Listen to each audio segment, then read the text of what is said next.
welcome to Strange Cage, number 5. Thank you all so much for coming. And before we even get started with all kinds of fantastic poetry, we've got 8 absolutely mind-boggling, amazing readers lined up tonight. I would like to say a humongous thanks for hosting us at Fairgrounds Coffee. They're super cool. They love it here, and I hope you all love it here too. Before we get started, I have to have the obligatory shill of strangecage.org, our website. We're slow on the going, but by the end of the weekend, we should have all of our cool merchandise and swag up on the site. You can see stuff in the back. We've got crazy analog internet postcards from Steve Rogenbuck. We've got Nick Dembski's chapbook, Skeetly Deekly Deek. Nick Dembski is here tonight. Also, Quincy Anna Benton's debut book, Signs of Grace. That's here too. We've got free buttons, and we've got free business cards. They're landscaping. You don't see a lot of business cards like that, whatever. It's really cool if they're like that. And last but not least, we have lots of forthcoming books, including from you, ... question mark? You can hear me say that. We're open to submissions all the time. Check strangecage.org, and thank you very much for coming again. I want to remind readers 10 minutes about maximum, so we can move at a timely, friendly, refreshing manner. And also, we'll take a short break after the first 4 so people can schmooze and relax. Without any further ado, I think we should get started with our very first reader. She is an absolutely fantastic kid. We're super, super proud at Strange Cage to have published her debut collection. She does all kinds of things that we have dreams about. During the day, at night, awake, asleep. She writes, she models, she does sweet, tender pornography artwork. She is an intermediate student and also had an English focus on creative writing as an undergrad here. Her poems are bludgeoning, they're tender, they're sweet, and we're super honored to have, starting us off tonight, Quincy Anna Benton.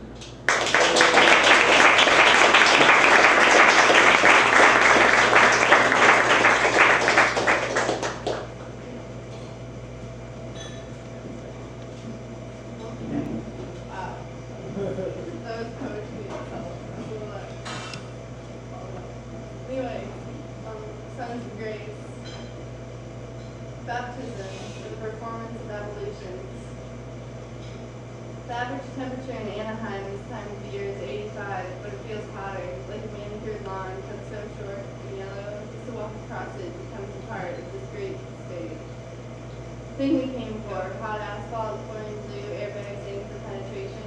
What a hot fucking sham, I think. My dad drove across Long Island bearing Flagstaff in the 70s with the heat on. This was during the summer, but it was the only... Oh, sorry. It was the only way to keep the engine of his van from overheating. The dog sat in the front seat, jumped out, and shit on the median. One hand sits on the wheel, the other's at my skirt. 2 fingers slip past the rubbery muscle. It's so fucking hot, you say. You say, is my body what you imagined it to be? I almost laugh. The truth is that I don't remember much. I don't remember how much we drank, but I peer under the covers and ask if it hurt. You said it was good. Before I leave, I apologize about your sheets. We passed a cop and I tugged my skirt back down over my thighs, but he was bored and doesn't seem to care. We pull into a lot and kill the ignition. We make out for a bit as if because you're a boy and I'm a girl, but what a lucky girl I am. As you put your mouth on mine and your hand on my neck and my pussy getting hotter and hotter and your cock getting hard. I think your cock in my throat might be happiness. I think it might spoil my dinner. The restaurant smells like bleach and the queso I already know will be white and American. We sit across from each other in our clean booth and I think about sticking my hand beneath the table and playing with the slime beneath my pussy. The woman behind you shoots me a hateful look. She thinks that you could be my father, but she knows we were fucking. I want to smear my stuff across the laminated menu and scream that's what I want. No queso, no queso, no queso. It's not California, you say. Penance, mortification of the flesh. I've never stayed in a motel before. My daddy is self-employed, upper middle class in the hospitality industry. After we fuck and you take a shower, you go looking for a place to use the internet. 3 men on horseback stand at the base of a grove of spiny date trees. The sky is the nylon blue of a plastic garden card and just crisp a touch. Each palm was picked 8 different times. We came to the flanks of something physical beyond these virtual connections. The internet is like an animal with no teeth. On Facebook, we have 9 friends in common. Mimi, a girlfriend of mine, says that guys only fuck girls to control them. When girls' cunt is too sore for her to touch, she's fully under a man's control, and this, she explains, is patriarchy. She sticks her fingers in me and gently at first, then she begins fucking with her mouth. I bet you wish you had a cock, you say. And you come back and I'm naked on top of the sheets, watching the TV. I only move to tea because I know that if I don't, I'll get a UTI. You sit down. You feel anything besides pain, and ask if I've had anything to drink.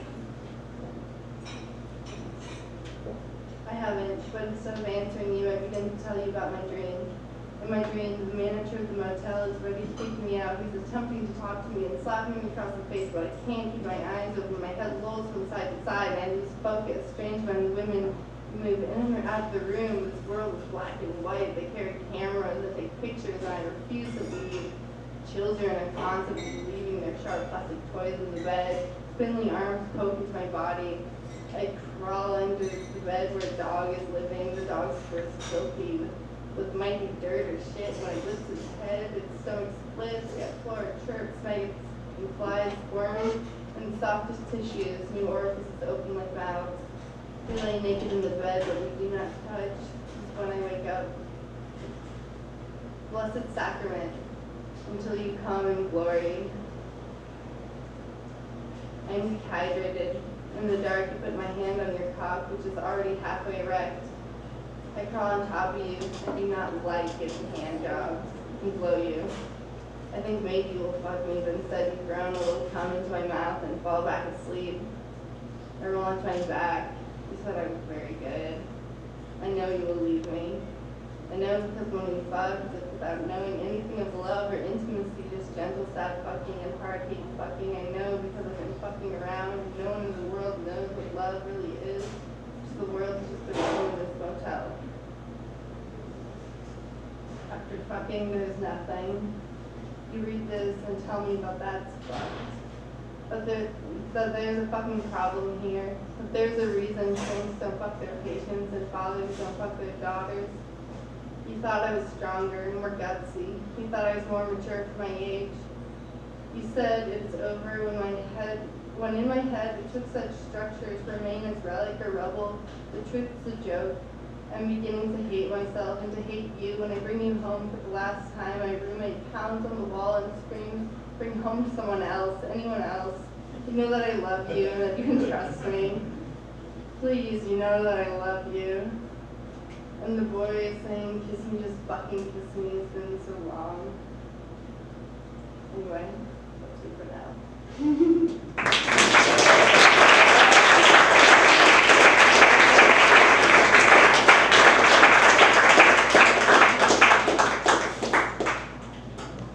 Folks, right now I'm very excited to introduce another very special reader. Her work has most recently appeared in Vanitas and the Kenyan Review. She is a poet and translator, and above it all, perhaps, she is one of the coordinators for the anthology reading series and the head honcho at Anomalous Press. And even on top of all of that, as if that mountain of ice cream and whipped cream weren't high enough, the cherry is she's super hardworking and she absolutely loves poetry. It's an absolute honor to have Erica Mena.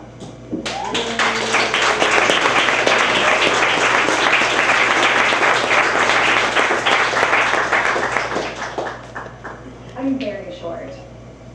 Can I adjust this? Okay, good. Can you guys hear me? Okay. So I'm going to read some poems to you. They're from a project that I'm currently working on, which started off sort of as a way of engaging with and reclaiming one of my favorite classical myths. But I think that knowing that will make it clear to you which one it is, so I'm not going to tell you anymore. But if it's not clear, you can always ask me. You can. And some of these are forthcoming in the next Vanitas, which is an awesome print publication if you don't know it, and I'm only saying that because they published me. But no, they really are very cool. Okay. This is called The Featherbone, and it's a long sequence. So, 1. The featherbone shift, slip shallow rack, shucked in veinway crush, predatory. The steel fever body, oily-eyed slit, the featherbone slip. Descent the bone split crack, the feather slip fuse, the mutation, all blue, all sky, wrench the featherbone body, ascend. Sapling split, slit, and sanguine with the featherbone fuse, liminal and splash, not end but apparatus masking the crack of the featherbone. And why not transform in the scorch? Wax blood and sear, dizzy rip and sweep of air through bone, the feather, the bone. The featherbone sought to root. In bone flight, in feather fall, in asphyxia, the featherbone seeks, still. The featherbone seeks history and flight, skin rip and slough already opaque where the featherbone sinks, its point to flesh pallow feed, in shallow to marrow to hollow. 2. In every other telling, it fails. The word flight on the horizon, to burrow, to flash, to disturb the surface, to tempt like glass in a wave and shift the edge. No whisper of change, the unsought gift, just failure and fall, and that part's true. The featherbone can't resist. You have nothing to surrender in the archback fall, the sun-sear fever, the center sucked out. 3. Open on the shattered glass glint, on the surface that doesn't reflect you. In fear, the beat of breath, and here the form took shape. Everything is full of bone. 9. I'm skipping around, it's a fairly long sequence. 9. This is told to comfort. We all become something else. Halfway out, it unlocks your blood and tickles the back of your throat. The veins unfissure, they weld and steam and temper as you plunge. Form tendrils and scales accumulate in your mouth, feather scales with soft, sticky strands and static in Austrian buzz in the hollow under your clavicle, and you heave and splutter.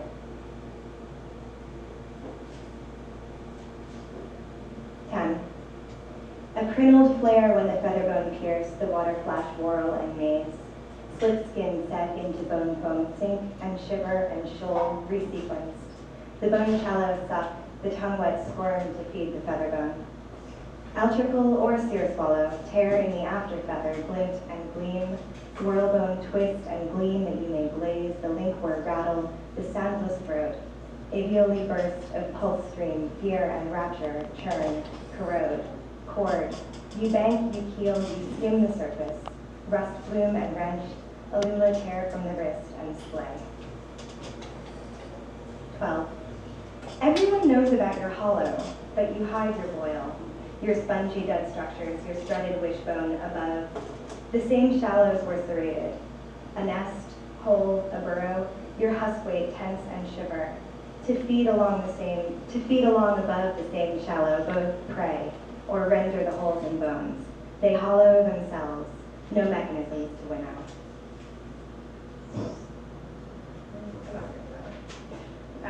16. At the center, the dark, the pull, the dense, empty center that feeds, it sucks and pulls. It emits and accretes, your chest concaves, it complexes, weaker with distance, stretched. All this happened long ago. The last time this happened, you fell, you sank, you weren't enough. The featherbone weight. Now you precipice, distrain, and bulge. You are incompressible. Now skin rip and shift, a fractal ground, and redust, you slip through and ride. The featherbone wants. 17. Inject against the formless. The featherbone cannot be rejected, cannot find form. Sift the fatty stratum, the sublayer, and probe the subduction and a swarm behind your eyes. I want to know the color of your bones. Flake the shale skin, thin above lace vein wing, and oil blood to grease the featherbone plunge. Your skull hollow for echo, your bone hollow for wind, your eye pit for hollow, scraped off. Am I okay on time? These are the last two in the sequence. 27. The featherbone develops language. It teaches relations, axial, caudal, vesicle. It teaches shape, spindle, flexuous, bone. It vertexes. You intersect yourself. Broad, shallow, curved. It filaments through your slit-like opening. I don't feel a thing. 29. The bone stalks warp to reform, the eye stalks slip to billow, the feather stalk to splay. Things that splinter, sky, bone, sleep. The night gray sky dividing the orbital cavity, compressed, convex, concave, cut from without, you articulate. Your ventricle sediments, a constant hum, behind your eyes, the merge concretes, what you were, I don't remember. I want to know what's inside your bones. Holes, hunger, I know where the bone center fused, fibrous, where the second center articulates, enough. It's not. I know the wrap, body, fall, flight, where the surge completes. I know the sinew grain, the sharp split, the desire break. I know the skin flake, transparent, the vein whir, stop. Thanks.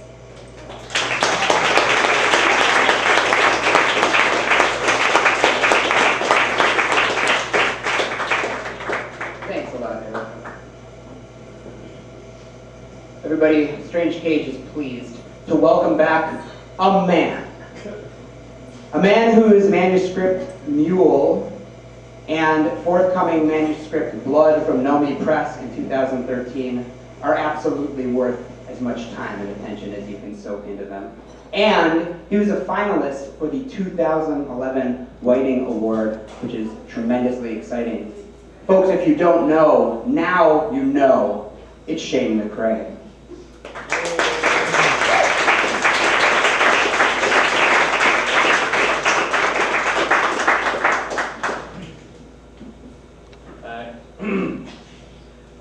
I don't know if it matters, but I actually won the Whiting.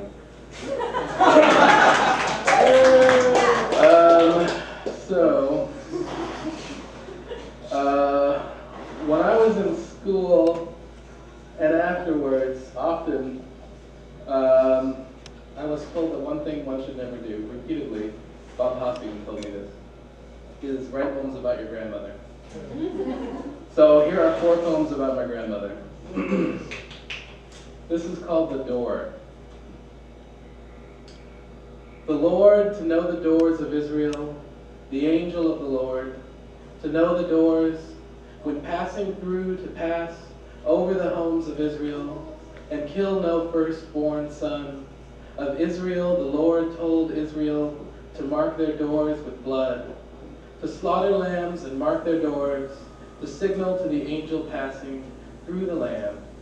The angel of the Lord, seeing the bloody doors, the Lord toward Israel would pass over their homes and spare their sons, and the angel would kill only the firstborn sons of Egypt passing through the land. And some people with Alzheimer's forget even how to swallow. Grandmother, what angel did you signal, smearing shit on the door?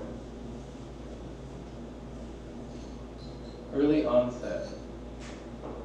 I was when I remembered when I was younger. When I was younger, I remembered names and faces. I was eager. Now I'm eager. Now I don't remember. Now I can't remember. Now and grandmother, no wonder. Now I'm eager to remember you. What I remember now is me being forgotten now. I'm eager now. I wasn't there, I wasn't then, and you forgetting me from anyone, it might have seemed, it might have been natural, a natural thing, happening when I think of Alzheimer's, I think of worms in your brain, eating through your brain, because your brain is full of holes, is full of holes. What new to speak? What new to speak, grandmother, how to say or make new now, anything new about you dying. You didn't make already new, dying. About you made young, about you old, made young and smiling, happy you, forgetting the last decades of your life and everyone in it. Grandmother, what, except for you, as you were dying and the world was new, your Alzheimer's afire in a small room, brightening your face, eating the air. Grandmother, you Your death made every angry promise new. Like Orpheus, I never let you read my poems. Like Orpheus, I drove your Buick into the ground. The promise is new life. Grandmother, for most of it, I wasn't there for most of it. And are you resting now? Do you await the new heavens and the new earth? The promise, as I've come to understand the promise, is new life. And when you told me God, the voice of God, you heard a voice, told you to go to church, I laughed, and your new pastor drove a black Ferrari. Grandmother, for years I knew your mind was going, for years before a doctor told me and I knew. And still I thought you were crazy and you could choose to not be crazy, and you wouldn't choose to not be crazy. Mocking you felt good, better than praying for you now that I pray. Thanks.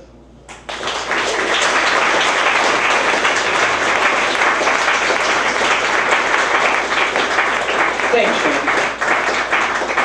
Emergency update, you won the 2011 Whiting Award. Folks, things were not so good for me 7 minutes ago. I forgot all about it, everything important, but I'm trying to get better, and things are going to be better now. I'm moving forward with my forgetting. Thank you for that beautiful reading, Shane. We have one last reader, but not least reader, before we take a short break for snacks, coffee, potentially merchandise. That's up to you. I can't make that choice. This next reader comes to us all the way from Albany, New York. Recently, he is a Writers' Workshop graduate, and he's also the mastermind behind Flim Forum Press. He is a friend of poetry, experimental art, and each and every one of us right now. Ladies and gentlemen, Matthew Klain.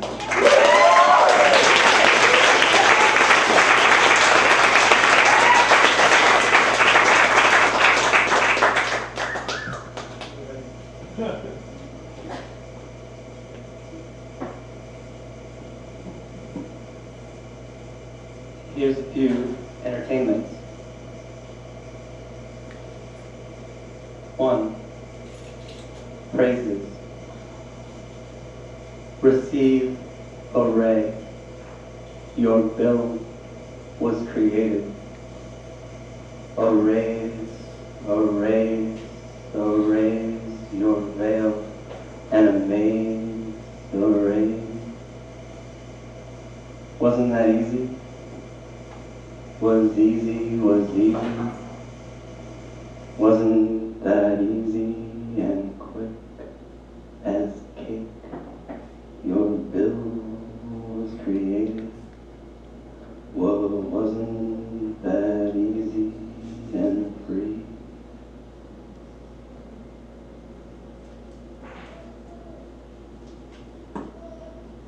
Two, national snapshot. It's the capital, caliphate, state of the rat. It is not a democracy. It's vanity.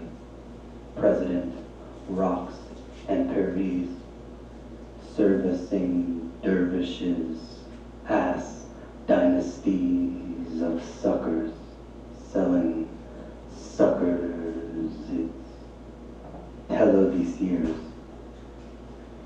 Wise cracking, back slapping, cash backing, before you can say sunrise, motherfuckers. It's vanished.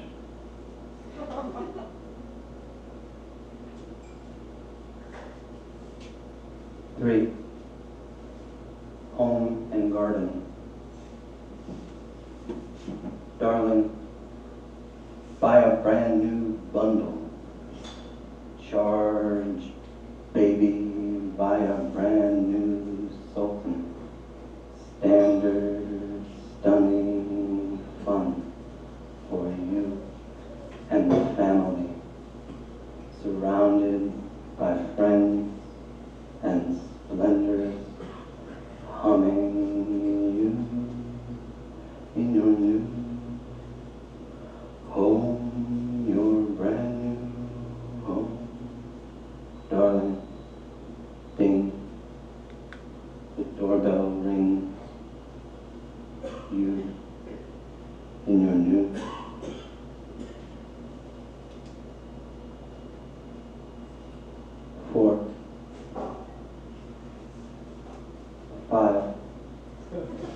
This is the tits revolution, everybody's favorite desperate virgin. Very funny. Everybody's raving deep dish. Coming up, I am live tweeting video twits, everybody's favorite kid sisters, everybody's raving meat lovers, everybody's favorite.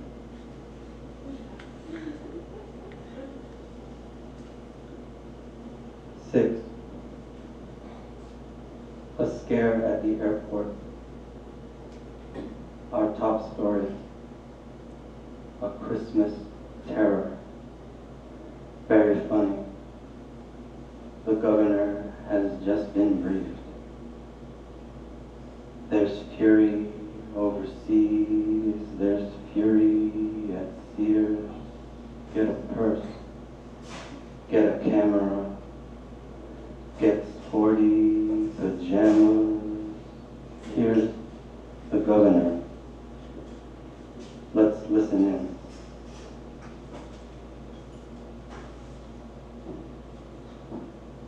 Seven. Salon.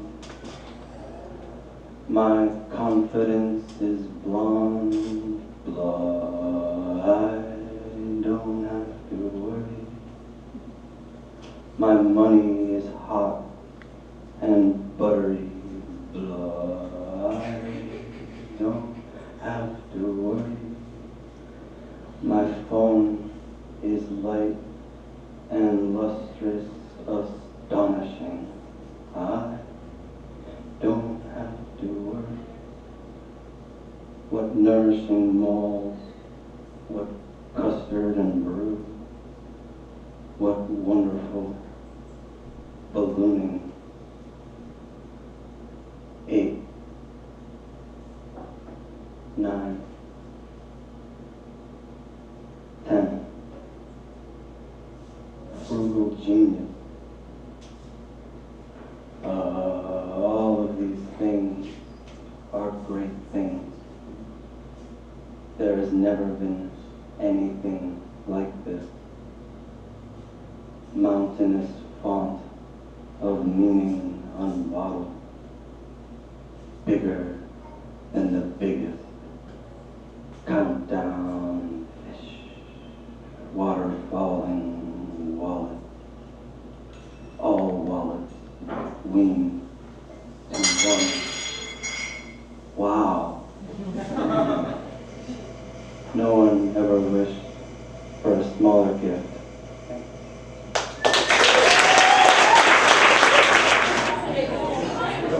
Welcome back, everybody. We're going to keep going. I hope everybody had a good break. I hope you spent your time well. I traveled. Right? Things are different now.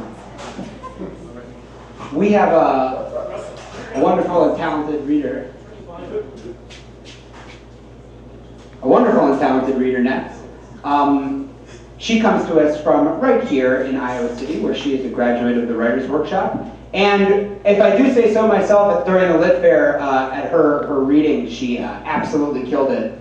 And what does poetry need more of? For sure, more killers. And who's reading next? Thea Brown.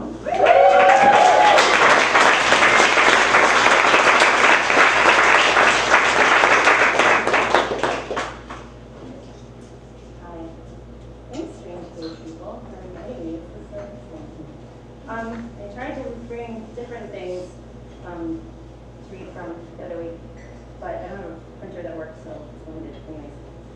Anyways. Today we're on vacation. We traveled through a terminal, meeting a dull train to pull us toward the city. Unimpressed by our research technology, the city glides by like a dancer in heaving display. Our equipment, sensitive as it is, escapes through a window toward grassy beacons, dials whirring, tickers ticking, the wildlife shatters. We don't follow, but continue toward the dunes. The circling birds tell us we're close. On the shore, we meet a kid taking focused measurements. But let's not to the universal elliptical mess you say to no one in particular. A fogged coastline edged Pacific, a mind traveling out to the boundaries of Wales bout for travel, a spinning analogy to bring in the known. You point at the empty highway behind us. This lighthouse is unstable, thistle mist ecclesiastical, and if this is a place to go, then go there. The webbing between pores, a reminder of give. My slack face obliges, behavior otherwise unsavory.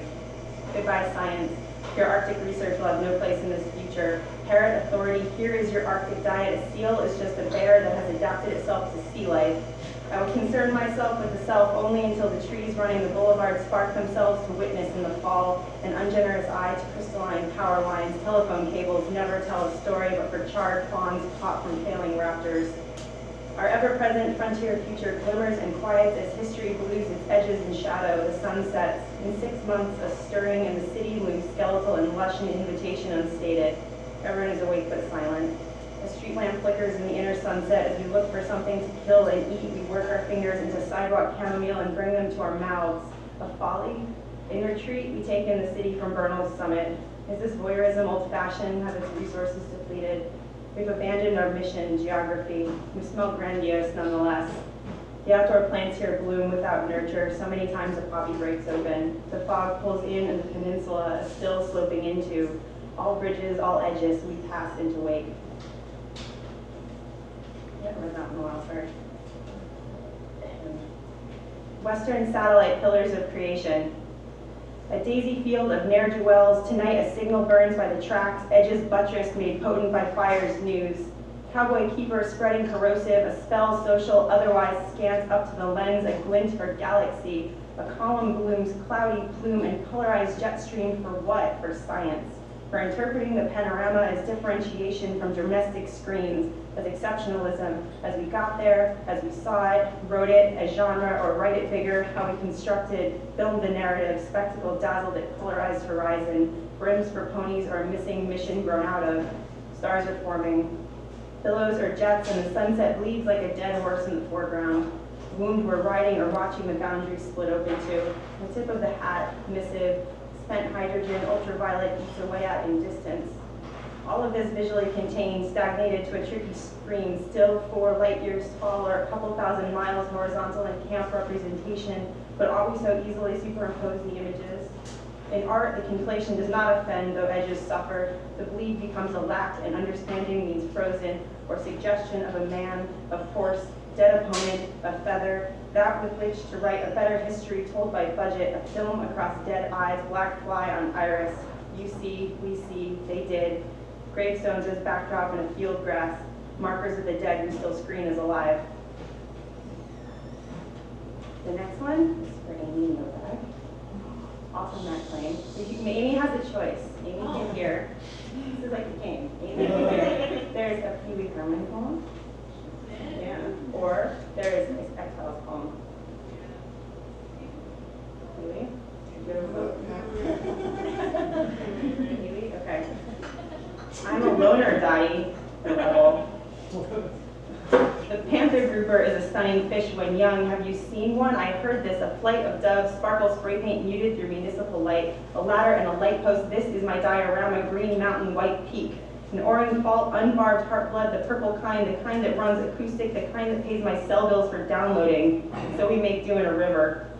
This heavenly star street line starts the zoom-ins of all my happiest dreams before they wither in morning coffee. Why so pouty? My heart clicks to tell me I've taken this the wrong way. Why giddiness just so strung from outlet to outlet, click, narrowing the narrative, exploding a relationship, star system breakers intact, medicinal vitamins? Sure, I see this. A seal on a pier rolling, the blood rolls up the mountain, northern lights suffocating a caribou on a frozen plain. A bird calls out, a bird calls out. Canary, tanager, a bird, some showing me passed out sometime. A bird calls out, click, fine.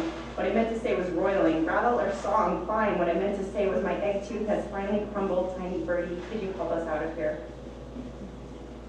Last one.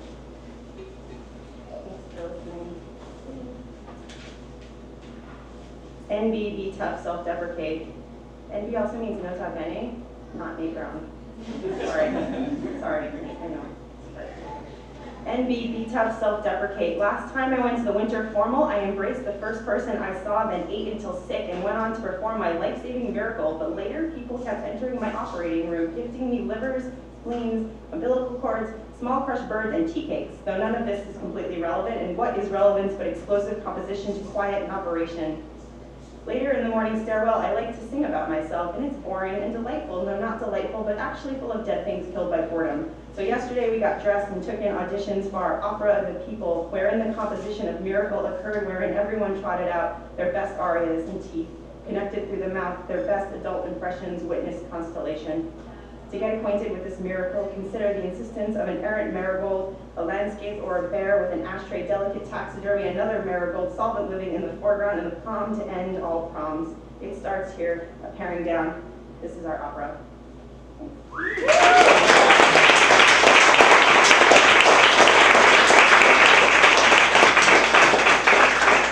Thank you, Theo. Our next reader wears many different hats. He's a philosopher, writer, poet, comedian. If you give him the chance, he'll leave you the best voicemails in the world also. That's got to count for something. On top of it all, he's a filmmaker, and his beyond genre film, Suicide Poet, will be shown at the Cedar Rapids Film Festival on April 14th. He is a fantastic and interesting character. I hope you'll welcome Bruce J.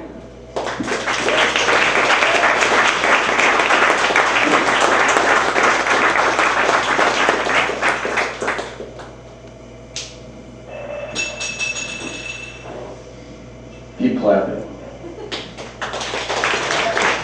Keep clapping.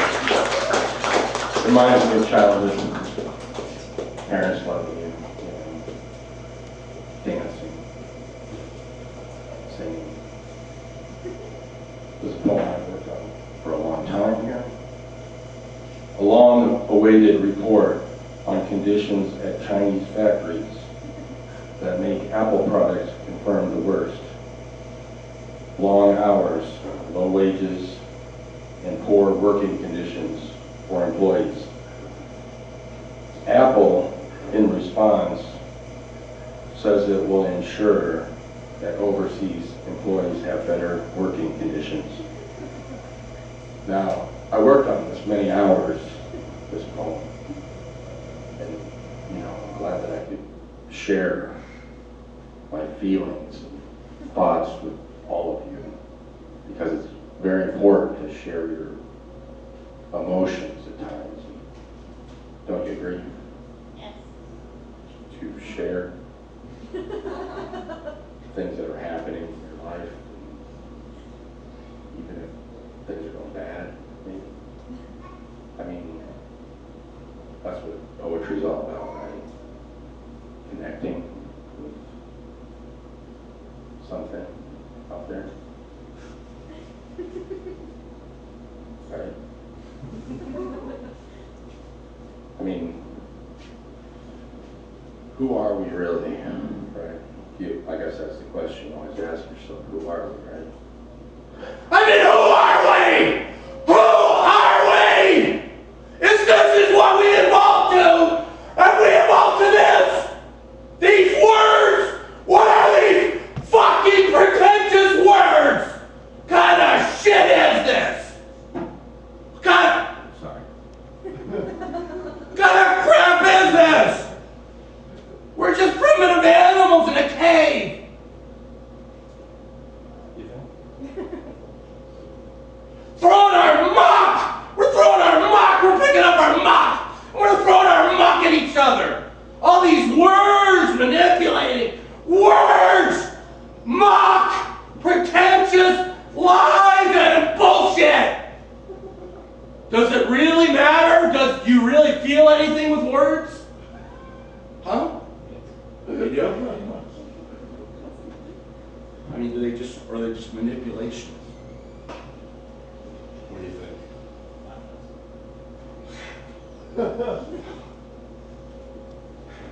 No.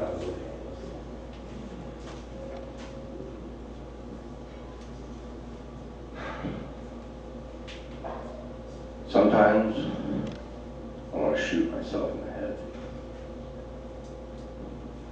Could be having a bad day. Maybe my bit about throwing muck didn't work.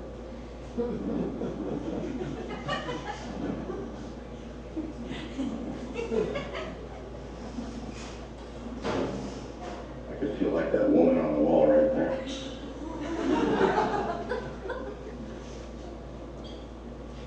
Maybe I just can't communicate.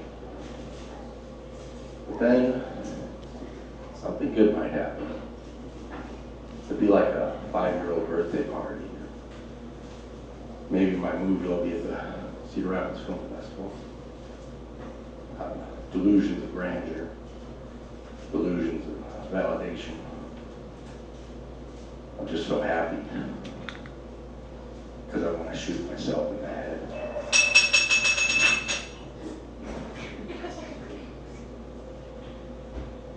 Sometimes I get cold and I realize I need to put my clothes back on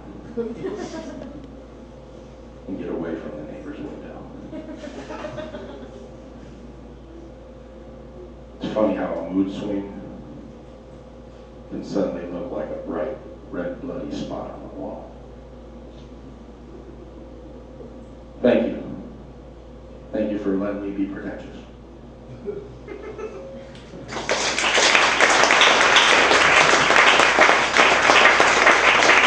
Thank you, Bruce Day, everybody.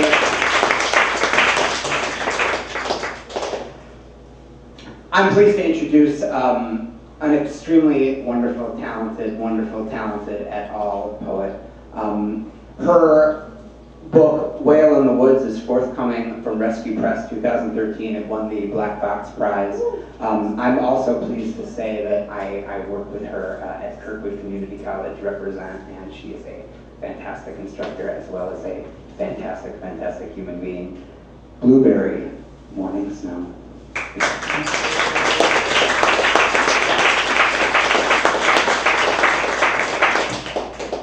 Thanks, Russell.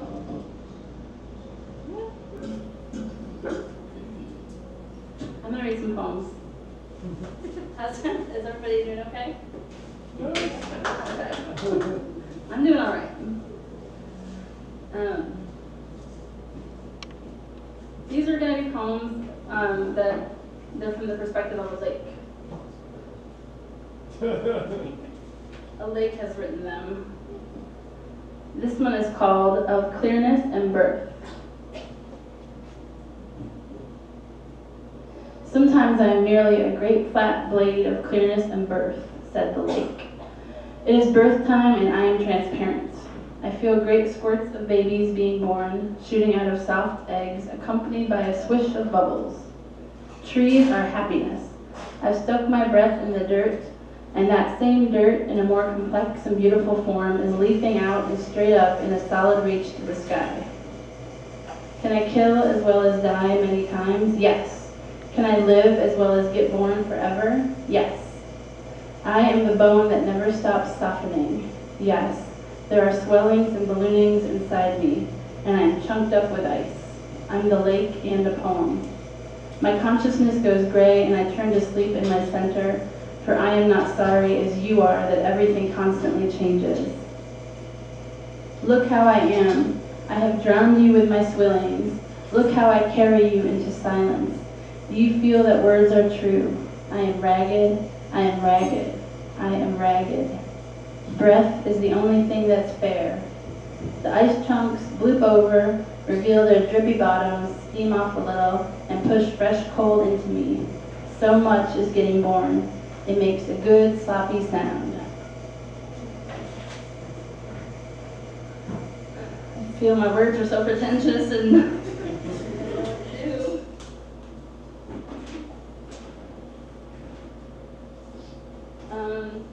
another lake poem, I guess. Another one from the lake. This lake is it's just sort of unfriendly at times. That's all. Loves and lakes. You must understand I killed the rock, but it's still there, lodged in my thousands of eyes. I don't know how to stop feeling or singing. I am telling of my first love. It is smart ecstasy of our soul's uncomfortableness. Then it dies, and a little girl talks. I am telling of my war with its humiliating trees, children cloud pieces, a mild bit of blood mixing with water, a puffed up soul, breath and mothers. When she talks, a radiant heaviness, as if a thread's grief at God, untrapped throat since I have no throat, untrapped brain since I have no brain, and underneath dangling a pausing, knock-kneed freshness. I don't have a body, I am not a river. I let the ghost of the throat desire bones in it, since I know this horrible language I must write in, write about my first love's death, the skull found on the side of the road, and my untrapped skull, since I have no skull and I don't understand body parts. When I write, this is hot and acid, like puking, molten, a plume of grease evaporating your throat. Being gone is already a wall. You don't even need me to say wall. Wall, wall, wall, wall, wall. Death doesn't exist. Don't you think it hurts to die? Maybe there's a wall at the end of everything. A finger, like a wall that touches. That's that one. I'm feeling a little better now.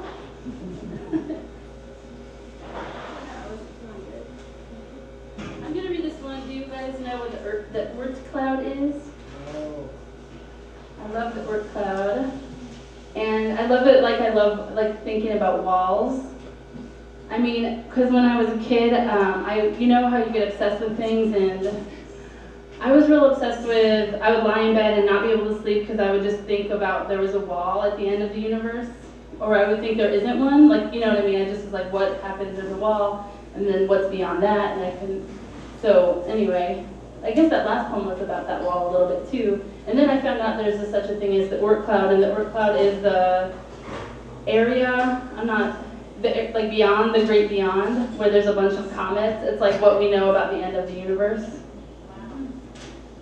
And it's like where they think a lot of comets come from, and I don't know. It's so far away they don't even know. I don't even know. I was trying to make a movement called like the Oort movement poetry. Here it is. Alongside the Oort cloud, an Oort self formed. This self is solved by water. We can be an emulsion. Some fathers are gone. Stars and windows shut wombs and open out into new ones. So be it. Oort self's finest sense is dissolution. The 12 elements formed to braid the world. Infinite jest and infinite sword. Some stars stalling inside their holes. He held me on his lap when I was a baby. Then he died. Green dust filming off. I realized I'm made of water. My father loved pine trees, dogs, and red mud.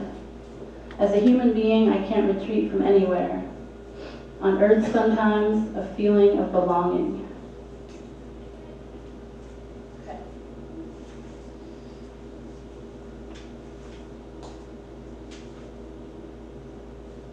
One last poem. I'm being random about this.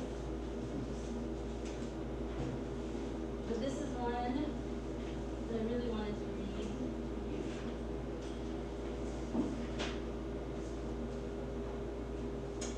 And it's called Argosy, and it's kind of around this, like this one, the most stunning image ever from a movie that and it's in this movie called Dr. Akagi, something.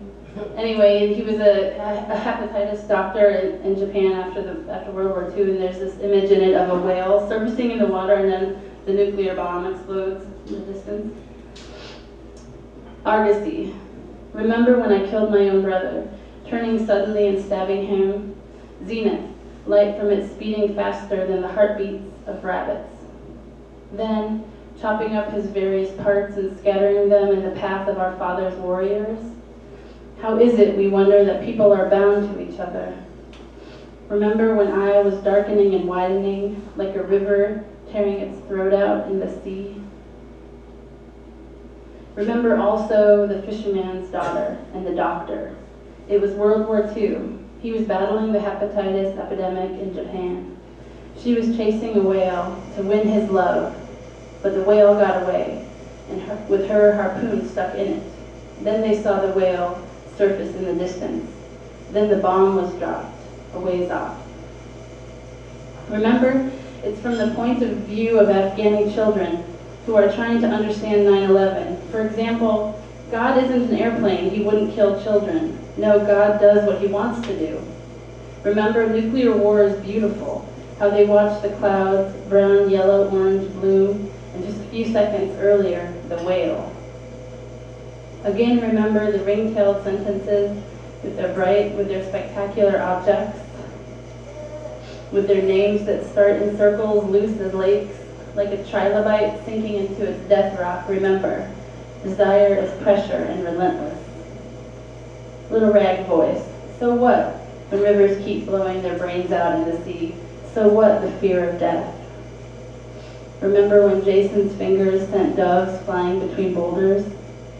Remember a heart turns chicken looking, pulled out of a body and thrown in a bowl so everyone can dip their fingers in, taste the blood, and wipe it on their crops for a miracle.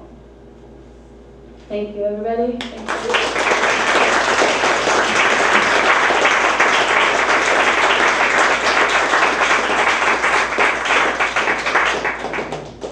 Thanks a lot, Blue.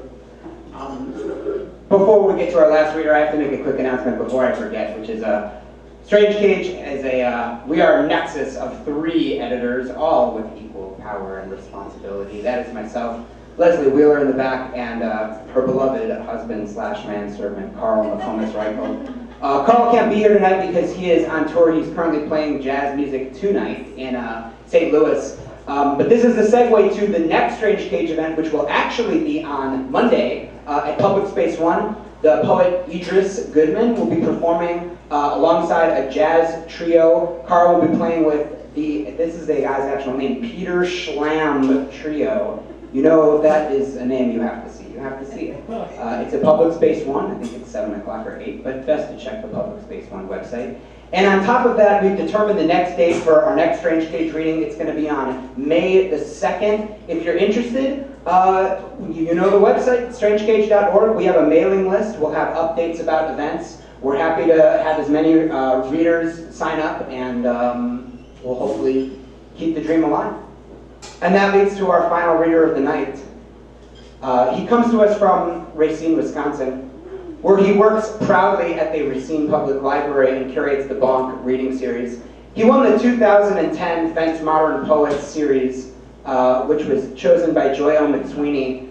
And I have to say that on top of all of those things, Strange Cage couldn't happen, number one, without him and people like him. People who love small presses, people who love poetry, people who are willing to send us their wares, and people who care about authors who are trying to publish new stuff, explore new territory, and present the best writing we can. And we're super, super honored to have his chapbook, Skeetly Deeply Deep, available.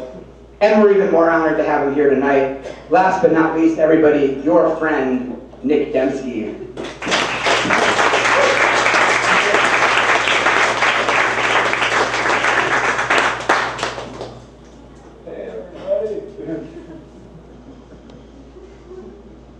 That'll do, right?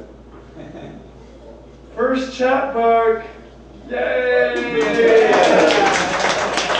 I have as Russell mentioned, I have a book, but I've never had a chapbook published before. So thanks a lot to Strange Cage for just doing that, and also for having me out here, for putting this together. Really been enjoying hearing everybody read tonight. Thanks for being good, all the other readers. And I really want to thank the venue for having us here today too. And the first poem I'm going to read is kind of going to be more the venue. I came here by megabus, and the megabus drops you off right there. I got pretty sure I'm reading. That's where I'm reading tonight. We'll have breakfast here. So I've been here like all day. They've been very tolerant of me. This is a poem. All of the poems in this chapbook, and most of the poems I've been writing recently, are for this manuscript I'm writing called Starfucker. which is, it started just based on celebrity culture, basically. But it's gotten very specific into some other things, like really invested in pure war theory, and specifically the military entertainment complex, which is just like the Pentagon's relationship with Hollywood. And, just like corporatism and the history of corporatism and corporate mentality eking into every other piece of our culture. And the feminist theory of rape culture, if people know what that is. But I just kind of went vegetarian in like September. So I've been writing about animals, I guess. Most specifically human animals, but I just read a children's book called On Parade that was about animal entertainment. And there were parts in it that were like, animals need things to do and other animals to interact with and like space to move around in. And I was like, but people don't have that now, like we're all just watching TV, or in my case, I was writing poetry. So this is a poem called Feces in the Beast Wagon. A beast wagon is what, the vehicle basically that, a circus would take a lion in, or like a movie, set would just transport animals in. And this is, for better or worse, this is for our host. Feces in the Beast Wagon. Feces in the beast wagon, dental impressions in the bars, cockroaches in the plexiglass coffin, and a squeamish contestant planking down upon them. When you hear that screaming, you know you got their attention. When you hear that jingle, you'll buy whatever it's singing. I sing of the bullhook revising the elephant's hindquarters. I sing of the worm being eaten alive by a woman competing for money. Since dolphins can't move their faces, though, they always look like they're smiling. Since fear is in syndication now, I will not likely stray from my quarters. Animals make lots of decisions. Some decisions are minor, such as whether to walk to the right or left of a rock. Others are major decisions, such as what I will choose to watch on TV tonight. That's why there's feces in my beast wagon. That's why I bite the bars of my cage. Star factor, when even the audience is captive. I choose you, because I may have no other options, because I shit where, what, and who I eat. When a man volunteers to eat buffalo testicles in hopes he'll be richly rewarded, I don't just feel bad for the buffalo. That's that. I'll read like four poems from Skeely Dealy Dee. I'm really excited that I have a publication called Skeely Dealy Dee. I did not. Carl, the editor in absentia right now, is the person who thought up that title. It's somewhere in the text. He didn't just like, I know what we'll call it. So yeah, I'll just read 4 poems out of this. This is called Come. Come live with me and be my love, where jack blossoms rupture and bust their magenta. Come live with me and be my love, where agents huckster trustworthy and true, shred every schedule to confetti, and we Audi 5000 bounce-o-matic from this parodying plasticine labyrinth. Oh, answer my fan mail.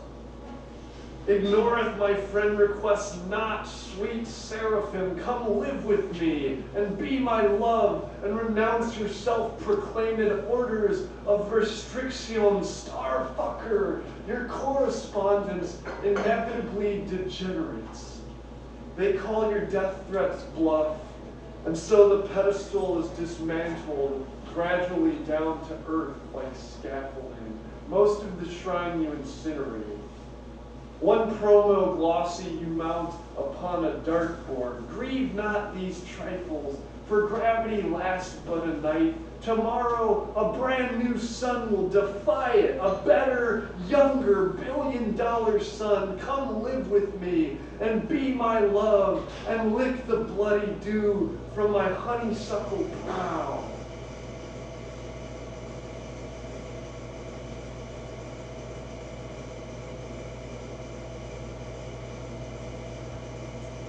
So I've started, there's a type of poem that I've been writing for this series. It's basically just like odes to celebrities.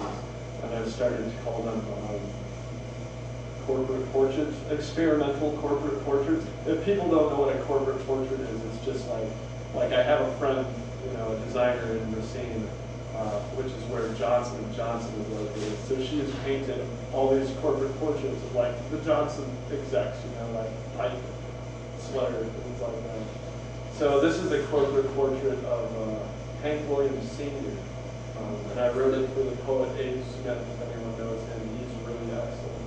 And the way we kind of became friends, we only had like two things that we started our friendship off of. Was we both liked this other poet, Aaron Coonan, and we liked Hank Williams Sr. And that was enough. So this is Hank Williams Sr. died of a heroin overdose. He used to get paid for music shows that he did in heroin. And so this is called Smack Commandments for Hank. Smack commandments etched in the tentacles that swaddle vacuum romantics. Track marks in the night sky's arm ditto this rhinestone ripple stitch western cut. Long sleeve, no steer spreads a handlebar broad enough to straddle the Cadillac's beak. Wide brim, round crown, every gallon in your dunce cap sloshing, thou shalt not, y'all reckon. This git fiddles twang, soundtracks intervention, hell no 'em, said hell no 'em, Lord. The blues are in your veins, sky eater, honky tonk apocalyptic. I can turn a hiccup into heartache so lit splickety every cowboy in the county will howl into a 6-shooter's business end. Blow those lonesome notes like little dogies. When the wounded night falls, its cavities hemorrhage spotlights. Why are you sweating? Why are you breathing like that? What's the matter with you, boy? The night is cool, and I'm a fool. Each star's a guitar-shaped pool, as cold as ice. High, lonesome. I'm going down in it 3 times. Guess how many them's I'ma come up?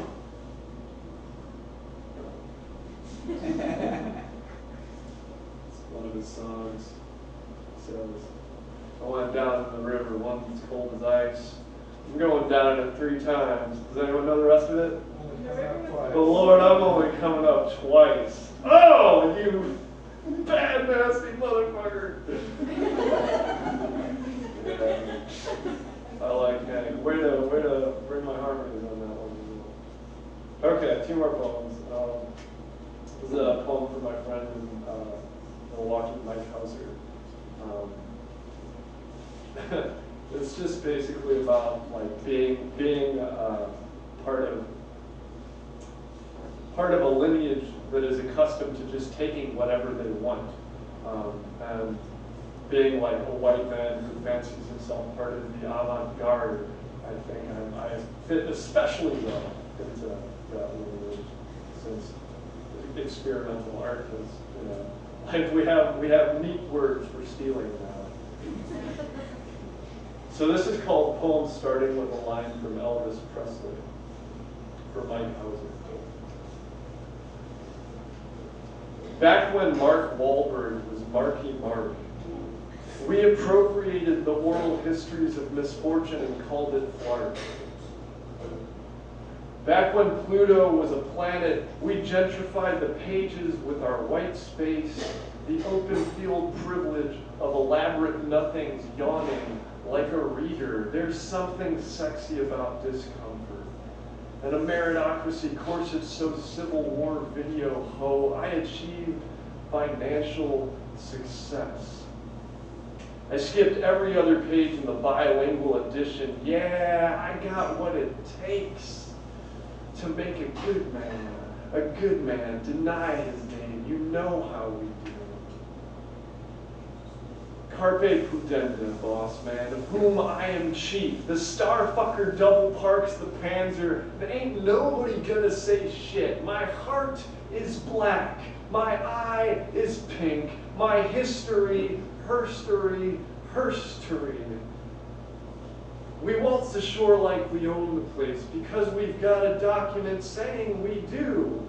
And the kings, if you can't read my treaties, get out of my bootay. Pantheon, innovator, you're my biggest influenza. You're my smallpox baby blanket, redacting erasures, enlightening the blues songs. Yea, for I am man, even complexion of a page. Yeah, Niger, Niger, burning white. We shall revise these histories until they reflect facts. Until they reflect back the gaze imposed upon them. White as the driven assimilation, you look like you've seen a shooting star settle its crosshairs on. You look like you've seen your women dragged away by the crosshairs. You look like avant-garde combatants plagiarize your virginity from you. Look like you've seen a ghost.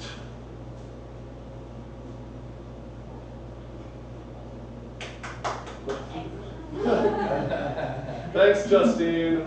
It's my new buddy, Justine. Y'all don't know about that. All right, last one. All of you will be obligated, not just Justine, but all of you will be obligated to clap after this poem.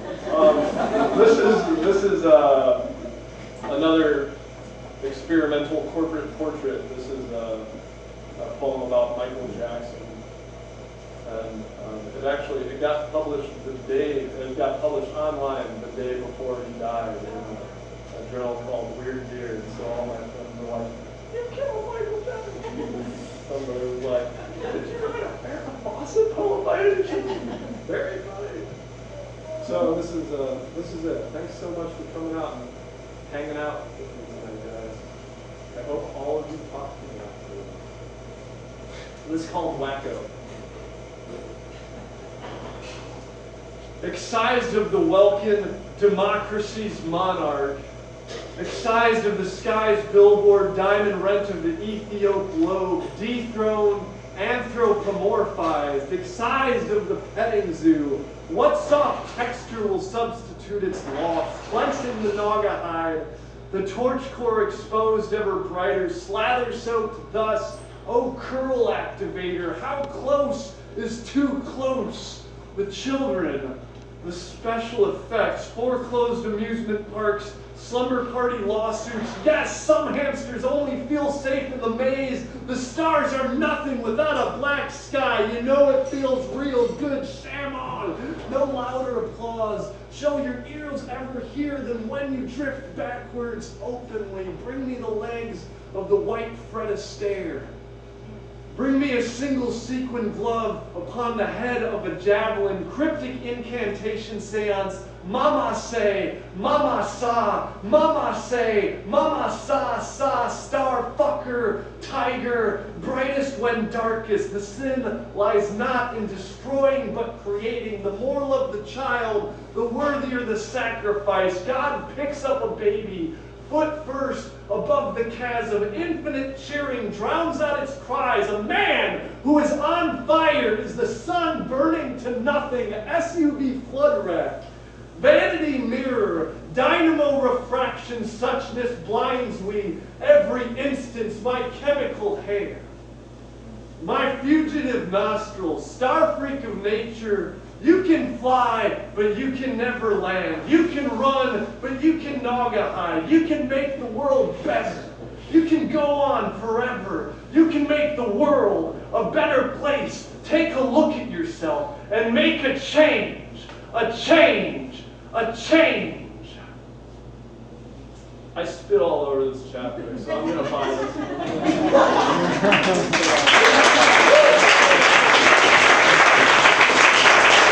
Thank you all so much for coming. On behalf of myself, Treasurer Wheeler, Carl Phonic, Rachel, we love you.